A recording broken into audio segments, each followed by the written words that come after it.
یہ بھائی نے اور پھر کویشچن کیا تھا کہ کیا مکڑی کو مارنا منع ہے؟ بعض لوگ یہ کہتے ہیں کہ اس نے غار ثور پر جالا بنا کر کفار کا راستہ بند کیا تھا، اس لیے اس کو مارنا منع ہے، کیا حکم شرع ہے؟ دیکھیں، نہ مارنے کی یہ وجہ نہیں ہے، ہاں یہ وجہ اس کا ادب کرنے کی، احترام کرنے کی ہو سکتی ہے، کیونکہ صحابہ کرام علیہم الرضوان کبوتروں کو مسجد میں جگہ دیتے تھے، جس کی ایک ریزن یہ بھی لکھی ہے کہ کبوتری نے انڈے دے دیے تھے غار ثور کے باہر، تو کفار نے کہا کہ یہاں کبوتری بیٹھی ہوئے انڈے دے کر تو اگر جاتے تو لازم بات ہے انڈے ہلتے یا دیگر معاملات ہوتے، تو اس وجہ سے اس لیے کبوتر کی تعظیم کرنی چاہیے، معصوم سا جانور ہے، پیار محبت رکھیں اس کو، اچھی چیز ہے۔ اسی وجہ سے اگر مکڑی کی تعظیم کریں تو کوئی مسئلہ نہیں ہے،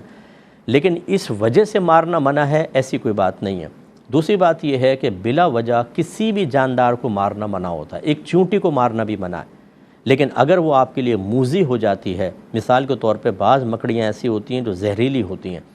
اور ان سے نقصان ہوتا ہے یا پھر خوف ہوتا ہے، کیونکہ مکڑی ایک ایسی چیز ہے کہ چڑھ جائے جسم پہ تو کراہت سی ہوتی ہے، اور اگر کپڑوں کے اندر گھس جائے تو بس بڑے مسئلے ہیں۔ تو اگر اس طرح کی بہت کثیر ہو گئی ہیں، کیونکہ بہت سارے بچے دے دیتی ہیں اور پھر بھاگتے دوڑتے نظر آتے ہیں، ایسی صورت میں کوشش یہ کرنی چاہیے کہ مارے بغیر کسی جھاڑو وغیرہ کو رکھیں، یہ اس پہ چڑھ جاتی ہے، اس کو اٹھا کر باہر پھینک دیں، گلی کے اندر پھینک دیں، کسی کیاری وغیرہ کے اندر ڈال دیں، تو یہ وہیں پر اپنا کوئی گھر وغیرہ بنا لے گی، کم از کم گھر سے باہر نکل جائے گی۔ تو لیکن اگر فرض کر لیں آپ پر گر گئی ہے یا خطرناک ہو گئی ہے یا زہریلی ہے تو پھر اس کو مار بھی سکتے ہیں، اس میں شرعاً کوئی قباحت نہیں ہے، اس لیے تمام صورتوں پہ اچھی طرح غور کیا جائے۔ ایک بہن نے فرمایا تھا کہ میرے شوہر